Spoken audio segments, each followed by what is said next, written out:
Sa mga mas nakakakilala na sa akin, mas kilala niyo po na ako po ay isang aktibong miyembro ng aming iglesia nung ako po ay nasa Ebangheliko pang denominasyon. Nung ako po ay bata, marami po akong naging involved na ministry sa church. Mahilig po kasi ako kumanta, so part po ako ng koro ng aming praise and worship. Mahilig din po ako magturo, so natuto rin po ako maging Sunday school teacher. I remember, nagtuturo ako hanggang youth and then young adult. Kaya lang, ang naisip ko po noon, panahon na yon, ngayon ako ay nasa reformado ng pananampalataya, looking back, ang aking active involvement sa aking pagmiministeryo, ang naging para bang barometer o yung way for you to gauge kung ano po yung aking sariling spiritual growth. I remember, I got into the trap of the thinking that the more I serve, the more that I am assured that I am saved. Although medyo Arminian pa po ako noon, ang basis of my salvation was faith and works. Primarily, ganun po talagang madalas na nagiging assurance mo. Kailangan, lagi ka pa rin naglilingkod. However, na-realize ko nung nandito na ako sa Reformed faith that the opposite is true. Actually, yung pong panahon na ako ay nasa reformadong iglesia, nakita ko nga na yung activeness ko, yung nagiging paraan ko para masabi ko na, okay, tunay nga akong reform. Ang problema lang din kasi, slowly kapag nagkakaroon po ako ng parang sugar lang yan may burn-in, burn-out yan So parang makukonsume ka ng sugar, magkakaroon ka ng hype, and then magkakaroon ka ng down. And apparently, nagkakaroon din ng ups and down yung pagsaserve sa church. And there was a time na napagod naman ako. And then I served less. And apparently, true enough, dahil sa yung service ko is less, yung confidence ko naman got shaken. My faith, quote-unquote, got weaker and weaker. And the burnout, because of the exhaustive involvement in the ministry, was devastating. I have to maintain the commitments in order to keep myself secure. Kumaga, babalik ka ulit doon sa masigasig mong paglilingkod para mapatunayan ko, wala naman akong ibang tinatry na ma-please, but myself, na mapatunayan ko na ako ay nasa pananampalataya pa. And akala ko noon, I was living in faith, but in reality, I was relying on my works. I was not relying on the ordinary means of grace. Kasi, yes, the Word of God is being preached, and what was lacking back then was the assurances that they provide based on what I hear in the pulpit. But the means of grace were supposed to confirm, strengthen you, assures you of your faith. But looking back, I think what contributed to my condition was because, honestly, the gospel was not being preached. Week in, week out, I'm often reminded na ang aking paglilingkod ay kailangan masigasig, kailangan masipag. May kataga kami nun sa Unida na sabi namin, kailangan lagi kang masipag sa paglilingkod. Yes, alam namin. Actually, I think kahit naman Armenian yung church, alam naman namin na it's still faith that saves us, but usually the practice is different. I know that good works are simply result or the result of true faith. However, in order to sustain such work, I have to acknowledge, and this is what I have learned, that I need the cleansing power of the Word of God. At the same time, the empowering work of the Holy Spirit. And that the way this work is conveyed to me is through the preaching of the gospel and the proper administration of the sacrament. The Word of God, when the gospel is being preached, it publishes to all of us the promise. But at the same time, which is why it is important, the sacrament confirms it to our senses, to our 5 physical senses. In that way alone, kumbaga God already provided that our weak faith will be encouraged. That way alone, faith is assured, fed, and nourished. You may have the same experience. I believe most of us came out from an evangelical background. Growing up in the church, we are forced to rely on ourselves in order to enliven our own faith in God. We sought several ways to feed ourselves. That's the irony. The feeding is actually becoming a gruesome task because technically you're the one being fed, pero ang supposed to be ang nangyayari, parang kailangan ikaw nagpapakain sa sarili mo, and that is not sustainable. Ako naalala ko pa dati, ako na yung nagpapakain sa iba, pero ako mismo, hindi ako napapakain ng salita ng Diyos. You may have bought into this idea, and the way we got into faith, the way of our entrance to the kingdom is by faith, but the way to maintain our status in the kingdom is by works. However, the opposite is true. We need to understand that we are going to persevere in the faith primarily because it is the work of God alone. Salvation belongs to God, and in every aspect of it, there is an sustained or an ordained way to sustain it. And it is one of the God-appointed means. And this is why we need again to reflect again and again what the sacrament is all about. And specifically, we'll be hearing the sacrament of the Lord's Supper. What is the sacrament of the Lord's Supper, Pastor? Well, simply put, the Lord's Supper is the breaking of the bread and the drinking of the wine. That's it. It points, so that the sign points to the reality, the broken body and the poured out blood of our Lord Jesus Christ. Properly viewed, every believer receives Christ and all the benefits from these elements.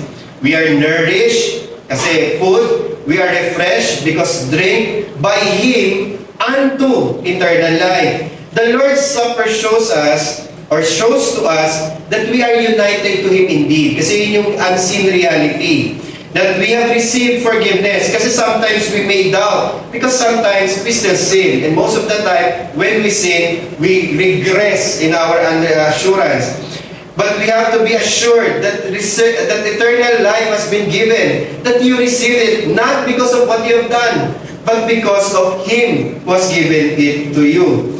We are the members of His body. Last week, I assume, there's a Lord's Day about the sacrament of baptism. Tama? And we learned, in summary, that the sacrament of baptism points to the washing of justification and sanctification. Justification and regeneration. That is why it is important na magkasama yon.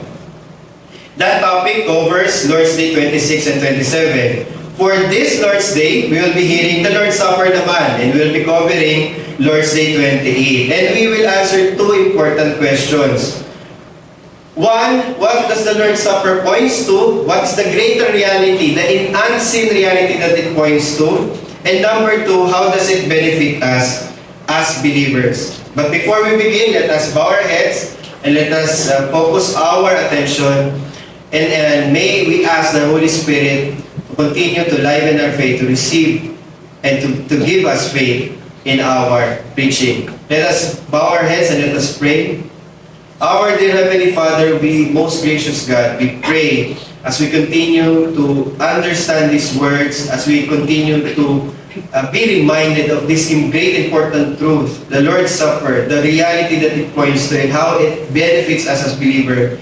May it continue to mold us, may it continue to make us true believers, knowing that this is coming from faith. And we pray, O God, that you provide us the proper ear to hear all these things that the Holy Spirit says to us this afternoon. All this we ask by the power of our Lord Jesus Christ.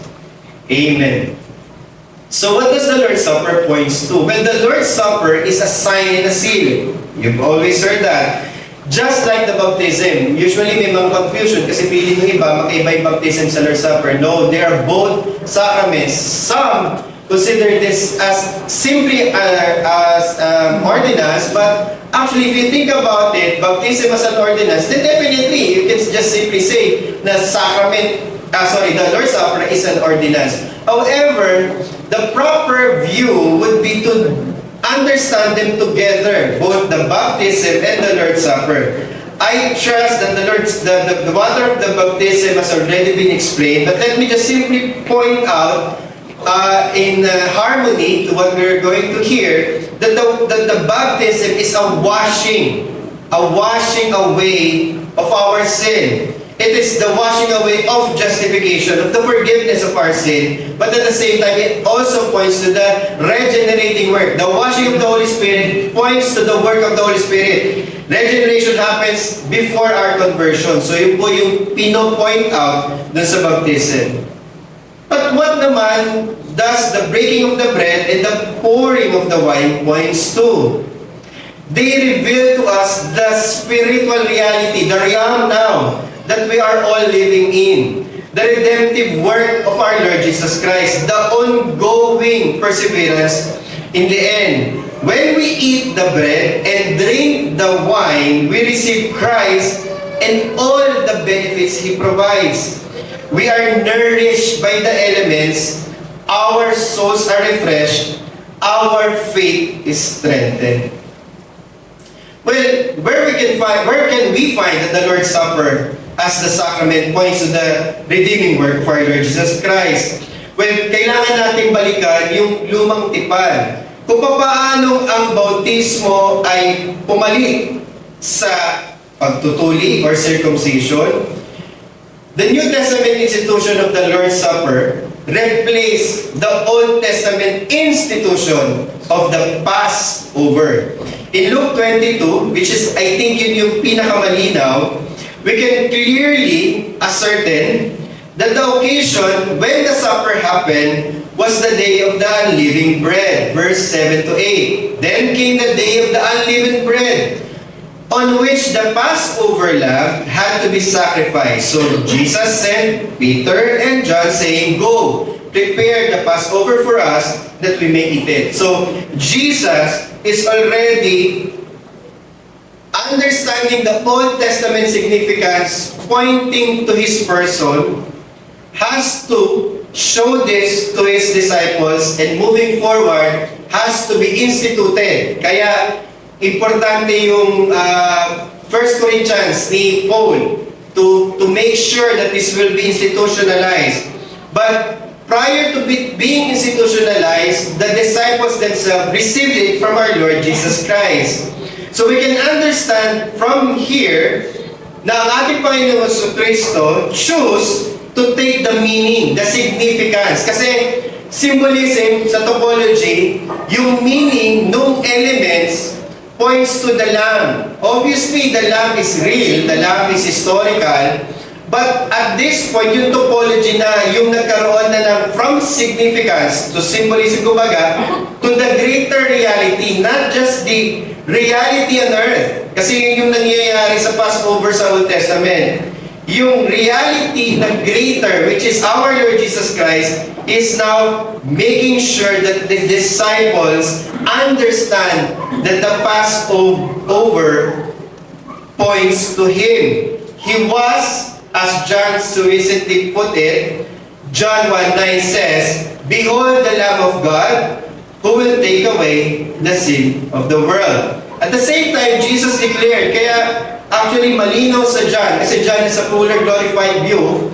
So I would say John was clear when he wrote in John 6:35, "I am the bread of life." So everybody understands the Passover, and when Jesus said, "I am the bread of life," everybody, as the Jewish tradition points to, Passover. "I am the bread of life," Jesus said. "Whoever comes to me will never go hungry. Whoever believes in me will never be thirsty." Yun yung sinasabi natin na greater reality. Kasi yung Passover itself, kapag kumain ka nung lamb, magugutom ka ulit. Kahit na uminom ka doon, afterwards, mauuhaw ka ulit. Pero dito, Jesus is already cementing His position as the greater reality on which every New Testament symbolism points to. The Son of God takes everything the Passover points to, and He Himself declared its fulfillment. He assigned the bread and the wine as the sign of the new covenant of His people. Pag sinabi natin fulfillment, kaya pag tinignan mo, historically as well, afterwards, nag-Gethsemane na siya, afterwards, Afterwards, nagpahuli na siya. Afterwards, Sanhedrin. Afterwards, judgment trial ni Pilato.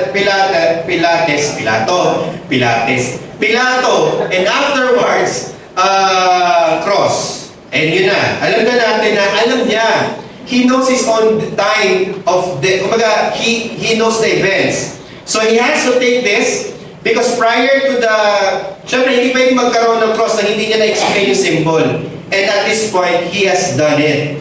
Now, while the meaning and the significance between the Passover and the Lord's Supper corresponds this way, there are several occasions then and then circumstances that they differ. Kumbaga, no one sa atin, kaya yun lang kasi ang wala naman siguro makikipag-debate na ng Baptist, no? So far pa. Wala pa.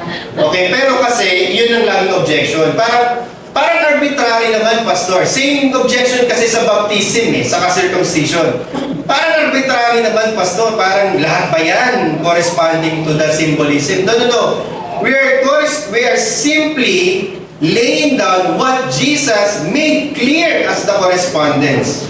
So, there are several ways na hindi naman nagko-correspond. Like circumcision is not the same as baptism in a sense na hindi naman 8-day-old, hindi naman babae, lalaki lang. So hindi yun yung point. Yun yung mga, kumbaga tawag namin sa theology, hindi accident lang yun, hindi yun yung of the essence. So in the same way, the Passover does not also correspond fully to the Lord's Supper. One example is the type of the bread. The use of the unleavened bread was circumstantial. Kasi i-insist natin kasi yun The significance of having a fresh bread points to God's redeeming work of new creation. There's a symbolism to the freshness of the bread. The Passover was the beginning of the journey of Israel to the land of promise. Okay? In the same way, the Lord's Supper, which is yun naman yung parallel, now corresponds to the inauguration of the new creation fulfilled in the person and the work of Christ. So Christ's body was the fresh bread of new creation. Parang sinasabi natin, I think naikwento ko na yun, na kaya ka nagkakaroon ng leavened and unleavened bread, yung bacteria na nag-grow dun sa in-store mo na leavened bread, yun yung kukunan mo ng bacteria, ilalagay mo dun sa bread para maging para maging leaven. So in the same way, parang na sinasabi nito, fresh to, kaya unleavened, wala pa siyang halong may tawag doon yung alsa, yung yeasting. Kasi yung yeast natin ngayon, that's produced by chemical processes na. Yung natural yeasting kasi binuburo mo yung tinapay. So dito in that sense, kaya unleavened is because yung leavenness ng bread points to the fact that it is fresh. So the symbolism is that the body of Christ is the freshest bread of new creation. Kaya sabi niya, I am the bread of life. Kasi yun yung magiging body na magsisimula ng new creation. That is why yung body niya lang ang nasa new heavens and the new earth. At saka, ngayon na nasa heaven. He is the inauguration and the consummation. Jesus is the Alpha and the Omega. Jesus is the creation and the new creation. So in between, not necessarily kailangan na live yung bread. It can be ordinary bread. Okay? Another example is the occasion of the supper. Dating daan yata yung narinig ng kunyan Sabi, bakit kayo naglo-Lord Supper? Ano oras kayo naglo-Lord Supper? Parang gano'n. Ang sabi siya umaga.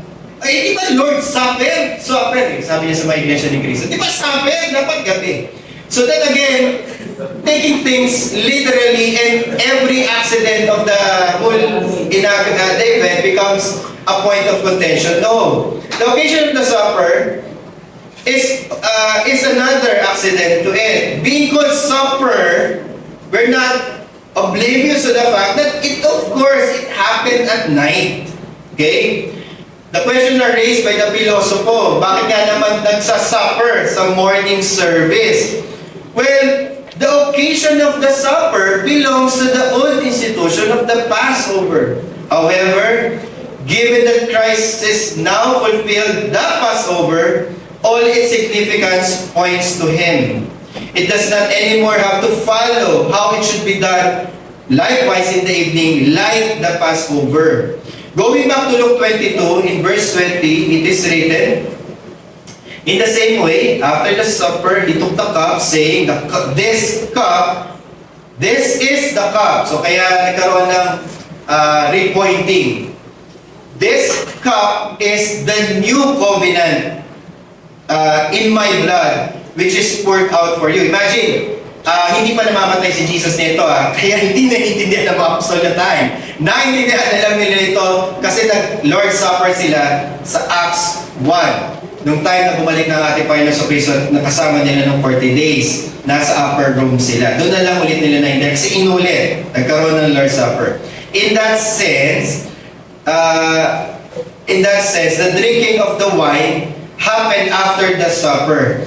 Orsinus argued that the Lord's institution of the New Covenant does not necessarily have to be done every supper.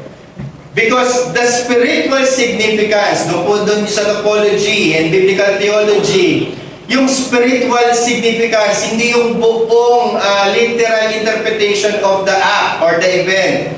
The spiritual significance of the Lord's Supper in relation to the Passover is pointing to that understanding that the reality now has to be instituted and points to Christ. But what is it pointing to? So, the bread points, or the broken bread, kaya binibreak, or broken na pag dumating dito sa Lord's Supper. The broken bread points to the broken body.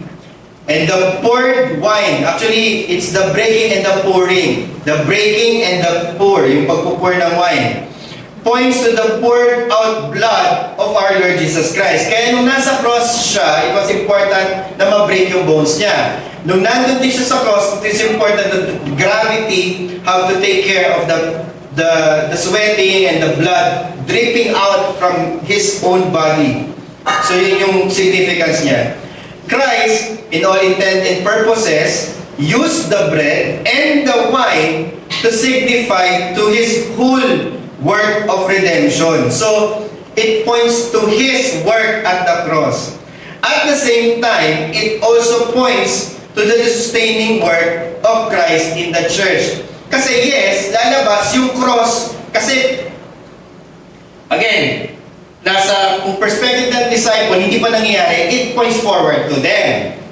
Pero tayo, post-resurrection and ascension, it points back. So, meron siyang sustaining work para sa atin, but at the same time, meron siya yung fulfilling work based on their view. But either way, it's the same. It's the same cross. But for our purposes, it's supposed to make us understand that it is the work that sustains us all.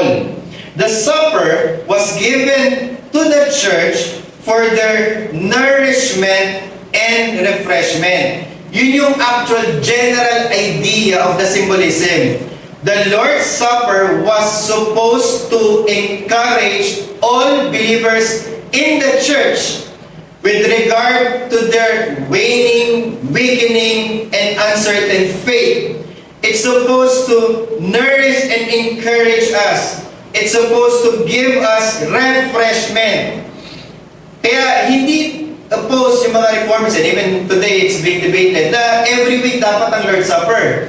Kasi yung refreshment is something that you should want to enjoy, not on an occasion, but something that you can enjoy regularly, and that's the sense. Although may mga nag-oppose to that, but again, even the theologians today na reform encourages that. Because that is an important point, to be nourished and to be sustained and to be refreshed by the finished work of our Lord Jesus Christ at the cross. According to our catechism, it reads, "As surely as I received from the hand of the minister." Kaya yung una niyan, hindi ko na in-include. Yung eyes, so sight. Pangalawa, yung hand. Kasi yung touch, kasi part ng senses yon. 5 senses, tama?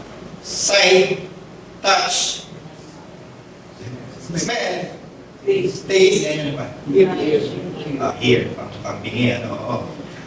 Here. Okay, so 5. Pero dito ang nabanggit is lalabas, see, nakita mo, at 3, naramdaman ng iyong kamay, and then na-taste mo. And then naamoy mo din yun. So ano na lang, kulang. Yung narinig mo kasi narinig mo ibang yun. So, kompleto ka, no? 5 senses. Check. Okay. So, sabi niya, taste with my mouth in the bread and the cup of the Lord, as sure signs of Christ's body and blood, so surely does He Himself nourish and refresh my soul to everlasting life with His crucified body and shed blood. Pero pwede magsabi, Pastor, sa glorified body, wala na naman yung shed blood at saka yung body. No. It's the same body. Yung kaya importante na same body yung kunin ng ating Panginoon sa Kristo because that is the body that redeemed us. Yung blood na yun at yung body na yun, yun yung nasa langit ngayon. In the same way kung bakit kasi nasa topic kami ng Revelation sa Kawi, so lagi ko nababanggit, yung katawan natin, pag namatay tayo, kahit i-cremate yan, kahit aksidente ka, kahit hindi mo na makilala yung sarili mo, pag bumalik ang ating Panginoon sa Kristo, babalik ka sa sarili mong katawan. Pastor, yung katawan kong ito, ayun sa Kanya. Hindi. Pero yes, yung katawan yan, huwag kang mag-alala. Hindi yan yung exact representation of who you are. But still, it will be the same body, DNA, everything, yan yun. So, kung paano din yung ating Panginoon sa Kristo, ganun din yun. Importante yung katawan. Hindi ka pwedeng gnostic dito. Kaya kung maalala nyo sinabi ko sa 1 Corinthians 6, ito yung pambangga. Binabangga nito yung idea ng Gnosticismo. Kasi Gnostic yung proto or prior to Gnosticism. Yung marami sa mga Korinto noon. Kaya papapansin mo, bakit diniscuss yung Lord's Supper? Kasi tinanong nila. At the same time, gusto ipaliwanag sa kanila po, the body is important. The Lord's Supper for us believers is not only a commemoration, yung pa yung isa, or a simple remembrance in retrospect. Kasi ang gap dun sa understanding is, nangyari na ang work sa cross. At iniisip ng marami, yun yung problema, walang katawan si Jesus sa langit. Kaluluwa siya, or spirito siya, or Diyos na ulit siya, hindi na siya tao ulit. So theologically wrong. No, hindi natin pwedeng sabihin na nakaraan na yun. Yes, nakaraan na yun, but He is now ruling, reigning in the heaven in the same body that is glorified. In that sense, it cannot be a commemoration. Hindi mo lang inaalala. Commemoration means, inaalala mo yung past event. Ano ba yung reason na kinommemorate natin na holiday? Alala. July ngayon eh. July 4. Alam niyo ba na July 4 talaga ang totoong independence ng Amerika? So, yun. So, kina-commemorate mo kasi past event. But this Lord's Supper, na nangyayari every Lord's Day, according to the properness of the administration, is not a commemoration nor a retrospect, but an actual reality where we receive Christ and His benefits. I put spiritual reality. Ibig sabihin, hindi porke wala tayong nakikita, hindi nag-exist. The Spirit works faith in the hearts of these people. The Spirit encourages us, believers. And every time we take hold of the bread, we drink of the wine, eat of it, we know that the actual reality is real and true because Christ said it to be true. Yun yung mga things na siguro without the words of institution, mahirap eh. Kung hindi natin hawak yung scripture, mahihirapan kasi tayo dahil yung assurance natin of the objectivity of the experience lies on the Word. Kaya pagdating dun sa question, yung sumunod, yung nasa kabilang page ng Lord's Day, bakit? Kasi nagtataka ako, kung sinus marunong naman kami magbasa ng Bible. So, alam namin na galing yung words of institutions dun sa Luke 22 or 1 Corinthians. Pero sinulat niya explicitly. Bakit kailangan? Kasi doon naka-ground yung assurance natin na totoo siya. We don't rely on tradition or what the Pope or the priests are doing. Wala yun eh. Those are just tradition. Ang point is, sinabi ba ni Jesus na gawin at sinabi ba niya, pinangako ba talaga niya that the participation in the Lord's Supper is indeed a participation in His blood and body. Nandun malinaw So, secure tayo. That is why the reality, the spiritual reality, is where we receive Christ and His benefits. It seals the promises of God to us, and that is the time our faith is assured and confirmed. Kasi, confirmed. Kasi parang yun yung naging tradition nun, pero mali yun Ang confirmation natin ng faith nangyayari every Lord's Day. As surely as you see the water, baptism. As surely as you see the bread or the wine, taste it from the hand, yun lahat yun. As surely as. Every time that happens, your faith is confirmed. This is the second point, the benefit that it provides. Ano naman, Pastor? The Lord's Supper shows to us that we are united to Him. Ang pinakamahirap ipaliwanag, the greater spirituality among us believers is that every single believer here on earth, which are elect ones, are united to Him by faith. The Spirit works faith in our hearts, and that alone is sufficient for us to be saved. Upon our unity with Him, we receive forgiveness. We receive eternal life. We are the members of His own body. This is where the actual mystery comes in. But unlike the unbiblical understanding of Rome's church, where they claim a mysterious change of the substance of the bread and the wine, ang mga reformado nating pastor ay nag-insist that the bread remains bread, that the wine remains wine, and Christ is really spiritually present in the sacrament. Kasi kung magtataka kayo, kasi cut-out po yung nangyari sa Rome Well, midway yung kay Martin Luther. Kasi, parang, kasi nasabi niya parang, nandyan, pero real pa rin yung bread na natatanggap. Hindi pa matalon yun ni Martin Luther. Kaya kung maalala natin, pagdating dito sa Heidelberg Catechism, nagkaroon ng extension yung about the supper. Yung Pope's Mass, nagkaroon ng issue yun, dinagdag yun kasi mas mature na, lalabas, which is upload to Melanchthon. Kasi hindi naman si Martin Luther, si Melanchthon. Si Philip Melanchthon is related in a sense, merong German kasi, kay Ursinus. And malinaw na during the time in the German sense of things, apart from Martin Luther, na talagang real presence ang tamang posisyon ng Scripture. And this is why it is important that we understand this in accordance to what it really means. Because you cannot have a cop-out. A cop-out is, hindi, yan, totoo yan kasi sinabi namin. No. Ang tamang perspective is, ano ba ang sinasabi ng Scripture? And the Scripture, while spiritual yung reality, has never been vague. It has always been communicated that the spiritual realities are together or kasama nung elements na meron tayo. And that while it remains bread, it remains wine, the greater reality is true, real, and present. So yung greater reality na yun yung nagpo-prompt sa spirituality ng church. Kasi, ang dalawa lang naman na general idea. One, pastor, hindi ko maintindihan ko yung pinagsasabi mo. Two, pastor, naiintindihan ko pero hindi ko pa rin nakikita. Yun. Kasi magkaiba pa po yun. Yun yung kailangan natin ma-solve. Yung hindi mo alam, ignorance yun. Solvable by teaching. Yung naiintindihan mo pero hindi mo nakikita, that solves the unspiritual problem of the church. Kasi marami kang alam. Marami yung naiintindihan mo. Pwede ka kasing gifted some things that are above ordinary men.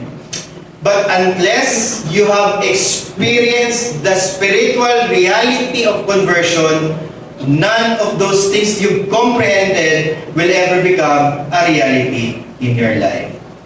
That is why the Reformers insisted on it. And that points that they're converted themselves. Yun lang yung point ko. And that's good.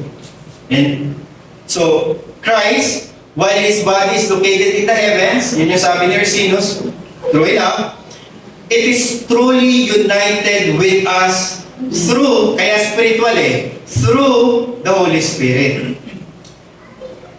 The Catechism asks, what does it mean to eat the crucified body of Christ and drink the shed blood? It answers, to be united more and more to His sacred body through the Holy Spirit, who lives both in Christ and in us. Again, the greater reality is harder talaga.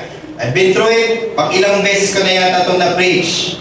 Kaya nga sabi ni Elder Charlie, uy, Lord's Supper, sayahan ako. Uy, meron ako. Sayang-saya ako kasi pang ilan ko na to, siguro, basta, madami ng beses ko na itong na-preach. Pero it still strike me as, hindi kasi kahit anong dada ko dun, kailangan talaga alam ng mga tao what I'm talking about. Because actually, ang masusurprise ako lately, kasi kakabasa ko lang ulit, ganun na yata talaga, that's how you focus more and more. To be united nakalagay, so nag-gets ko naman. Pero ang sinabi kasi ni Ursinus, more and more. Parang, so may greater depth of degree of understanding it fully. Pwedeng unti-unti. Kumbaga, huwag kang mainip sa mga tao. Yes, they may have some sense of it now, but probably not yet. Or pwedeng mag-grow a long time. Di pa naman tapos ang Panginoon. Buhay pa naman tayo. But more and more, maiintindihan natin that this sacred body, is united to us through the Spirit. And ang idea is, yung same Spirit.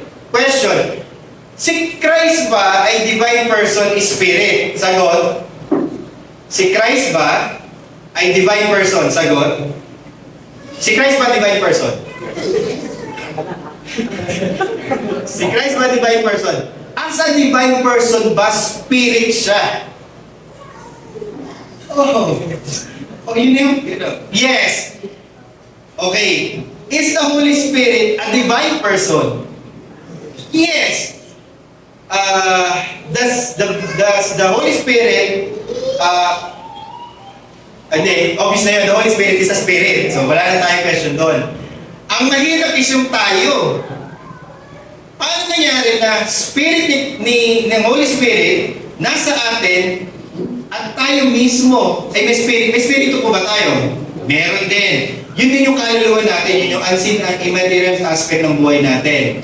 Pero united tayo with the same spirit. Ang ating Panginoon sa Kristo also, by virtue of the triuneness of our God, is the same essence with the Holy Spirit. So medyo nakakalito, pero yun lang ang punto. Patong-patong na assurance that we are indeed united to the triune God Himself through Christ by the Spirit. That is why it is important, the Lord's Supper, while it appears to be weak, kasi ano pa naman yun dito lang yata ako dumalo nang kumain ako ng tinapay, hindi ako nabusog. Minom ako ng alak, hindi ako nalasing.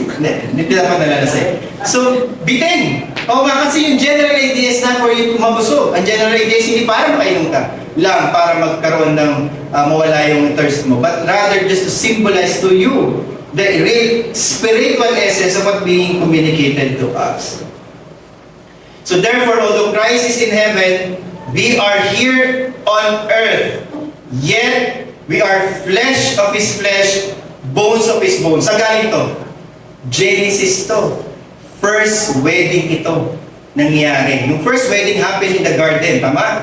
When God took out from the midrib of Adam, Eve. Kasalan na nangyari doon. And that is the mystery of it all. It elevates a marriage not just in a common institution, but rather it elevates marriage pointing to Christ and His bride. Meaning, whatever essential unity na meron ang husband and wife, it is going to remain unseen until we have seen it all now in the new heavens and the new earth with Christ as new creation and as His bride. Kasi, ang biggest mystery sa utak ko is paano multiple persons Kayo ba ay person? Maitanong ko lang. So, I think person kayo, no? Okay. So, person kayo. Ilan tayo dito? Sabihin mo 100 tayo dito. 100 persons. Si Holy Spirit ba ay person? Check. Si Christ ba ay person? Check. And how come we share the same Spirit? That is where the mystery ends. Kumbaga, when we are essentially different, and yet somehow, some way, kasi walang makapag-explain eh. Wala naka-explain. Kahit tanongin yung mga reformers or sino man ang authority na scholar, wala pa rin. Hindi mo pa rin mapaliwanag the difference in the nature, and yet we are spiritually united. And that is the mystery of the Holy Spirit. And we are going to live forever and are governed by one Spirit, members of our body, and as the members of our body are but one soul. So, ang sinabi dito ni Ursinus is forever. I would assume he meant also in the new heavens, in the new earth. The reason why hindi magbe-break apart yung humanity, kasi yung testing sa garden with Adam and Eve, lalabas, hindi na natin magagawa yung kasalanan na yun because we are now united to the same Spirit, to the one body, which is our Lord Jesus Christ. Nasolusyonan na yun, and that's the solution to that problem. So our union and communion, kasi yung union natin to Christ, pero yung co-union natin with one another is actually to Christ. We are not co-union to one another, unlike the Holy Spirit, the Father and the Son. They are co-union. Pero yung communion natin is not with each other's person, but to the person of the Holy Spirit and Christ. That is what we receive as the benefits, and that is what the sacrament teaches us. Ganun ka-powerful po yung message. We share Christ and all His benefits. And this is the reason why private communion does not make sense in any of the Christian life. Sometimes we think we can live our lives outside the communion of the saints. We simply assume faith since it is received and applied individually. Baptism does that eh. Kumbaga, the symbolism is clear. Yung bata binautismuhan, isa. Yung magulang nabautismuhan yan, yung asawa din niya babautismuhan. So, individually applied. So, may some sense na it is, while corporately presented, individually applied. That's why sometimes people, and yun yung breakdown ng idea na pinag-iwalay yung baptism and Lord's Supper, and because they don't understand the sacrament itself, makes the church fragmented, making it to look like that we do not need to gather together as the church. Well, the sacrament of the Lord's Supper blatantly refutes this kind of understanding. Christ has instituted that there will only be one body, His body, that will be broken in order for His people to share. Kaya siya binrate because it will be given to each one of us. Christ also has determined that the blood is not the blood of Adam, not the blood of your parents, not even your own blood, but the blood of this one body that He poured out and now shares to all His people using a cup that He calls the New Covenant. There is no other way to live but to live together, united in Him. That is why it's often an exhortation that you cannot live outside the church.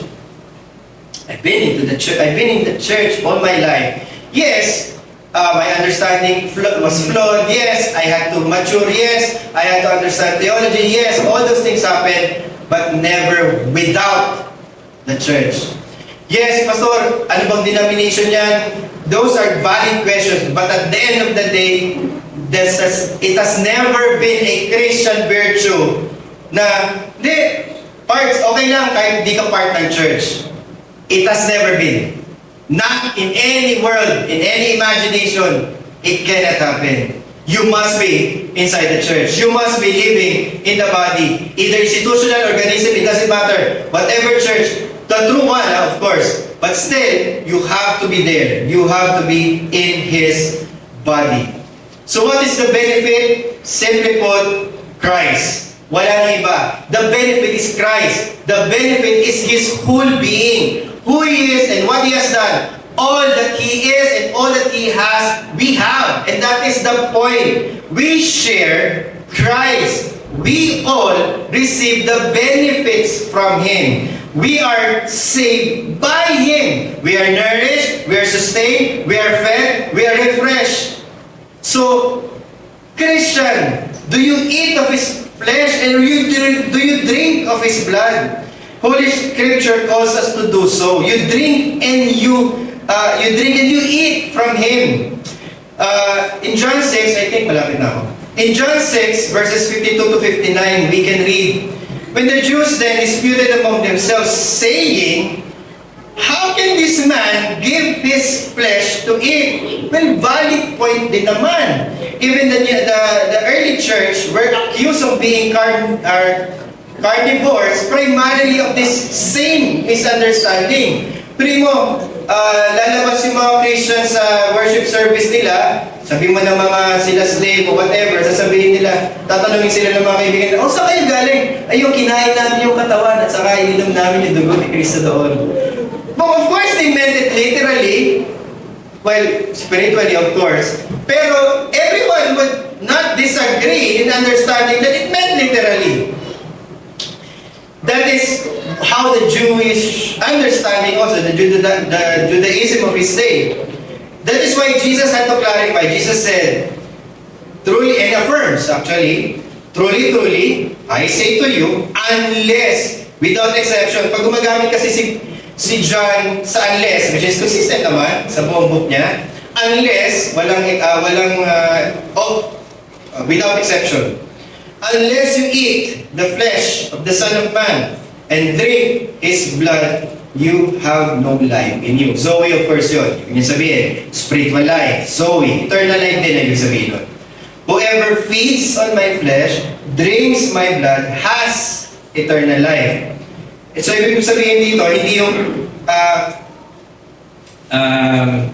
kakain ka, iinom ka, saka ka magkakaroon ng eternal life. No. Pag whoever, the structure is, ang nagkakaroon ng pagkain at nagkakaroon ng pag-inom, yun lang ang merong eternal life. That's how it should be sounding and how it should be read. And then, sabi niya, and I will raise him up in the last day. So, everyone who has been spiritually resurrected, guaranteed na eternal life is in you, Zoe life is in you, you feed on Him because Christ is in you by faith, by the Spirit's work, then, ang sinasabi niya, magkakaroon ka ng resurrection to the new heavens and the new earth. Yun yung katawan mo, kung mamatay ka man ngayon, babalik yung katawan mo, either pagbalik ni Jesus o mamatay ka, either way, magkakaroon ka ulit ng panibagong katawan. I will raise him up, hindi yung resurrection lang ito na yung resurrection of the dead, of the last day. My flesh is true food, my blood is true drink. Whoever feeds on my flesh, drinks my blood abides in him, and I in him. I as the living Father sent me, I live because of the Father, and whoever feeds on me, he will also live because of me. This, the bread that came down from heaven, not like the bread the fathers ate and died. Referring to what? Passover. Tama?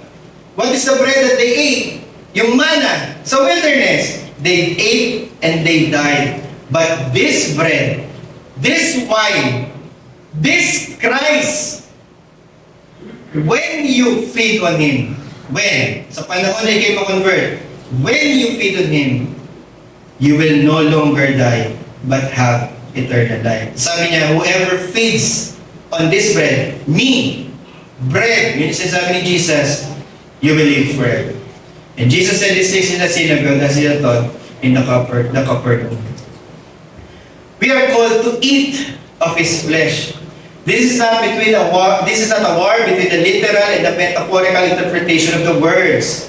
Given na na-explain ko sa inyo, you will know the significance if you are a believer. You would know what I mean if Christ is in you. You would know the significance when the Spirit works faith in your heart. So that is why let us eat on Him, of Him. This is not metaphorical. This is not literal. Hindi yun yung point.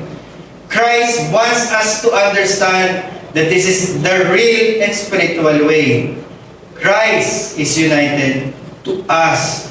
That's why when we hear the words, I am the vine, you are the branches, when you remain, or if you remain in me, and I in you, you will bear much fruit.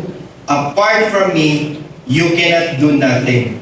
You cannot do nothing. Medyo double negation yun, tama? To put it in a proper positive sense, with me, you can do everything. You have everything. So says here si Amos, do we see the sacrament Christ and all its benefits? Are we encouraged? Are we assured? Are we sustained? Are we fed by it? Do we hear the promises of God proclaimed in the gospel and affirmed, sealed for us in the sacrament? Because that's the point. That's the point. Are we confirmed and refreshed by the eating of the broken body of Christ and His poured out blood? Then the sacraments have done its purpose. Looking back, I realized my burnout was caused by my neglect of the God-appointed means. I was trying to feed myself in ways that God did not intend for me to do. The Word and the sacrament are enough to grow anyone's faith, specifically all believers. That's why we can encourage one another to receive God's promises as He is preaching the Word and sealed to us by the sacrament. May the Lord continue to feed His people